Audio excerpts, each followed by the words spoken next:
जिन बच्चों को अपना सब कुछ दिया वह आज हमारी रोटियां गिनेंगे। बाबूजी ये लीजिए 200 हरी सब्जियां ले आइएगा, याद से कुछ छूट न जाए। और हाँ, हरी मिर्च और धनिया ज़रूर लाइएगा। इनके ऑफिस के कुछ मित्र आएंगे तो पकौड़े और चटनी बनानी है। याद रहेगा या फिर कागज़ में लिख कर दूँ? ऐसा ना हो कि आप भूल जाएं और मुझे 4 बातें सुनने को मिले। पुष्पा अपने ससुर निरंजन बाबू से कह रही थी। निरंजन बाबू बोले, बहू क्या दूध नहीं लाना है? इतने पैसे में तो दूध नहीं आएगा। दूध लाऊंगा तभी तो तुम खीर बनाओगी, क्योंकि एक समय बाद किराने की दुकान में भी दूध खत्म हो जाता है। देख लो, मैंने याद दिला दिया, वरना कहोगी कि बाबूजी याद क्यों नहीं दिलाए, दूध मंगवा लेती। पुष्पा बोली, मैं क्यों खीर बनाने लगी?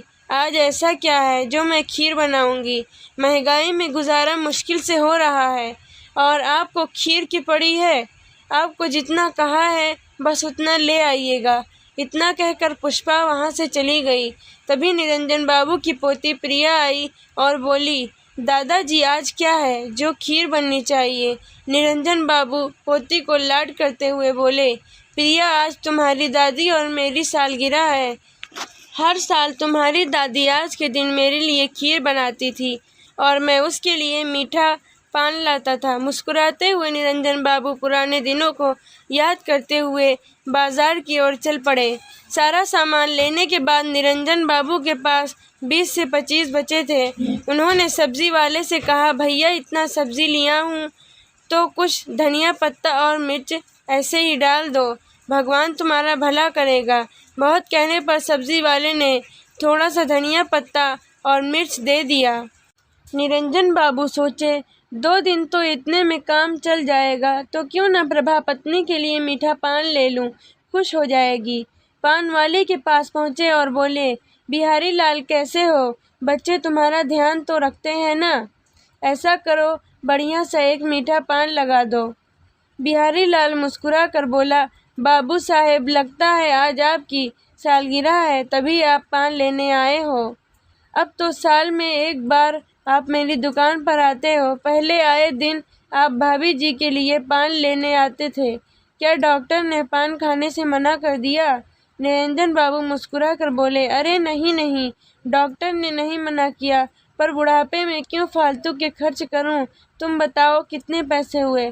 बिहारी लाल बोला, दूसरे के लिए 50 और आपके लिए बस 35। महंगाई बहुत बढ़ गई है। गुलकंद के दाम कितने हो गए हैं?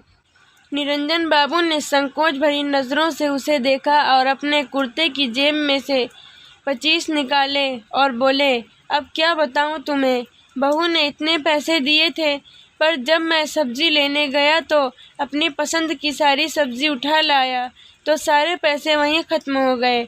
अभी के लिए ये लो, अगली बार जब मिलूँगा तो 10 दे दूँगा। बिहारी लाल बोला, बाबूजी क्यों शर्मिंदा करते हो? आप सबके प्रताप से ही आज तक यहाँ टिका हूँ। कितने एहसान हैं आपके मुझ पर, मैं भूलूँगा नहीं। जब किसी ने मदद नहीं की थी तो आपने मुझे 5,000 दिए थे, उसे मैंने ये दुकान भी खोला और अपने बच्चे को स्कूल भी भेज पाया था। याद है मुझे, आपने कभी पैसे के लिए दबाव नहीं बनाया। जब मुझे होता था मैं दे जाता था। आप ये पैसे भी रखिए मेरी तरफ से, भाभी को पान खिला दीजिएगा। निरंजन बाबू मुस्कुरा कर 25 उसके हाथ में दे दिए और घर को ले आए। जाते हुए निरंजन बाबू को देखकर बिहारी लाल बगल में खड़े आदमी से बोला, लोग कहते हैं अच्छे कर्म करो तो अच्छा फल मिलता है। बेचारे बाबू साहेब कभी किसी को दुख नहीं पहुंचाते थे, पूरा जीवन बेटे और पत्नी की खुशी के लिए जीते रहे, और आज जब बेटे का फर्ज निभाने का समय आया है तो बेचारी की ये हालत हो गई है कि उनकी जेब में 35 नहीं है। फिर भी देखो, बेटे बहू की दूसरों के सामने शिकायत नहीं करते। ये होता है एक आदर्शवादी आदमी।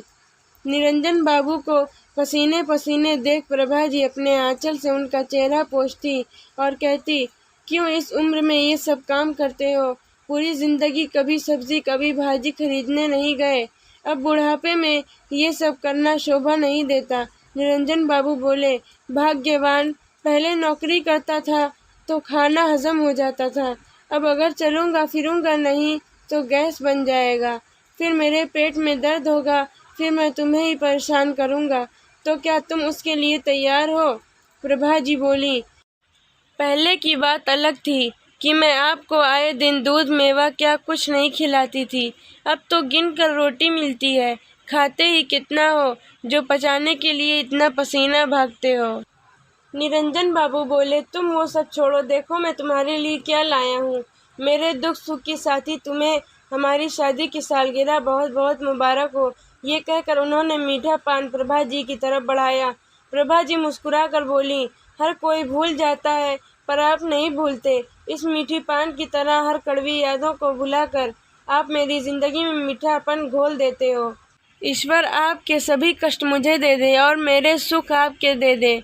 निरंजन बाबू बोले, प्रभा ऐसा मत करो, यही प्रार्थना ईश्वर से मैं तुम्हारे लिए करता हूँ। मैं तो तुम्हें जीवन के साँझ में बहुत सुख देना चाहता था, पर क्या करूँ, असहाय हो गया हूँ। जिनके लिए कभी अपने जेब में नहीं देखता था, आज थोड़े से सुख के लिए उनके सामने हाथ फैलाना पड़ता है।